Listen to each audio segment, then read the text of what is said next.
In reintroducing the ATF Elimination Act on Thursday, January 12, Representative Jim Sensenbrenner, Republican Wisconsin, explained one of the primary reasons why the ATF is a scandal-ridden, largely duplicative agency that has been branded by failure and lacks a clear mission. It is plagued by backlogs, funding gaps, hiring challenges, and a lack of leadership. Not once did he explain the real reason the Bureau of Alcohol, Tobacco, Firearms and Explosives, ATF for short, should be eliminated. There is no provision anywhere in the Constitution that grants the federal government the powers the ATF exercises. Sensenbrenner's original bill was introduced on March 4, 2015 at the beginning of the 114th Congress. In addition to calling for an immediate hiring freeze, his bill requires the ATF, the Federal Bureau of Investigation, FBI, and the Drug Enforcement Administration, DEA, to jointly develop and submit a plan for winding up the affairs of the ATF. Transfers ATF functions relating to criminal and regulatory violations of the federal firearms, explosives, and arson laws to the Attorney General, who shall delegate them to the FBI, and criminal and regulatory violations of the federal alcohol and tobacco smuggling laws to the Attorney General, who shall delegate them to the DEA. The original bill, as well as the new one, requires that the process of elimination of the ATF be completed within a year. There are many surface reasons for eliminating the agency. In the 1970s and 1980s, complaints regarding the techniques used by the ATF in its effort to generate firearms violations cases, and thereby justify its existence, led to hearings before congressional committees.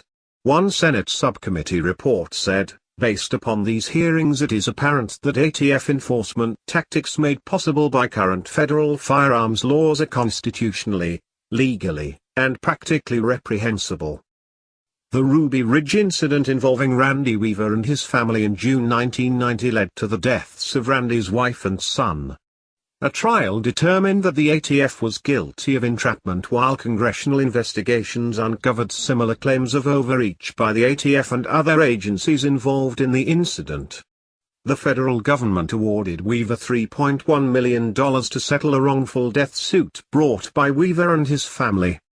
Less than 3 years later, in February 1993, the ATF was involved in the siege of the Branch Davidian religious group outside of Waco, Texas. It resulted in the deaths of 76 people, including 20 children, inside the group's housing complex. To add insult to that injury, in December 1994, 2 ATF agents in charge, who were initially suspended for their roles in leading the raid, were later reinstated with full back pay and benefits, despite a finding by the Treasury Department of gross negligence against the agency. Between May 2004 and August 2005, the ATF launched a pilot program that, if successful, would be rolled out nationwide. It involved ATF agents outside 8 different gun shows in Virginia, accosting, questioning, and often harassing show attendees. In February 2006, a House subcommittee investigating the program heard testimony from one of the show's owners. Show attendees were approached and discouraged from purchasing guns.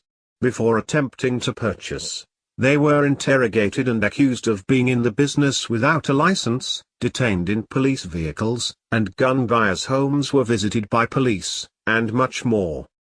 Early in President Obama's first term, the ATF undertook 3 operations allegedly designed to track, catch, and charge Mexican cartel members buying guns across the United States southern border: Fast and Furious, Too Hot to Handle, and Wide Receiver. In Fast and Furious, the ATF sold approximately 2,500 firearms to straw purchasers in the United States who agreed to smuggle them into Mexico and sell them to drug cartel leaders. Once those leaders were identified, they were supposed to be arrested. At its conclusion, however, the operation ended with only 20 indictments of small-time dealers, but the collateral damage was severe. 2 of those weapons were later found to be directly involved in the murder of U.S. Border Patrol agent Brian Terry in December 2010, while by the fall of 2011 weapons involved in the scheme had been used in at least 200 more murders in Mexico and 11 more in the United States. Again, adding insult to this grievous injury, 3 supervisors in charge of Fast and Furious were promoted by the ATF. Then there's the storefront sting operation called Operation Fearless, concocted by the ATF in 2014, where undercover agents rented a storefront in Milwaukee selling designer clothes, athletic shoes, jewelry, and drug paraphernalia. The agents let it be known that they were willing to buy guns and drugs under the table for cash. Writing about the incident, Lawrence Vance of the Future of Freedom Foundation noted that no major drug dealers were ensnared by the operation, but it resulted instead not only in a string of mistakes and failures, but also in an increase in crime in the immediate area of the store. Special Agent Robert Schmidt defended the failure. Our number one responsibility is denying criminal access to firearms, and that is what we are trying to do. It is our duty to purchase these firearms to protect the American public and citizens of Milwaukee. It turned out later that the ATF had instigated similar such storefront stings in Portland, Albuquerque, Wichita, Atlanta, and Pensacola. House Oversight and Government Reform Committee Chairman Darrell Issa, Republican, California, said that the Milwaukee operation followed an incredibly reckless pattern and that the ATF's dangerous tactics may actually be increasing crime in the neighborhood. Focusing on the ATF's failures and reckless behavior misses the point.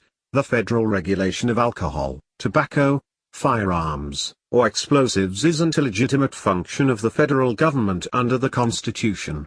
As Sensenbrenner's bill points out, any legitimate functions should easily be carried out by other agencies. As Vance pointed out, in a free society, alcohol would be processed, bought and sold just like orange juice. In a free society, tobacco would be cultivated, bought and sold just like any other crop.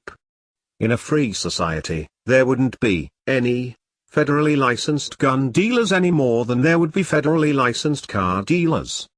In a free society, explosives would be manufactured, bought, and sold just like chemicals that are potentially hazardous. What Vance is saying, in effect, is that, in a free society, alcohol, tobacco, firearms and explosives ought to be the name of a convenience store. Penalties for the item's misuse can be meted out to deter miscreants. Sensenbrenner's bill is the right thing to do, but for the wrong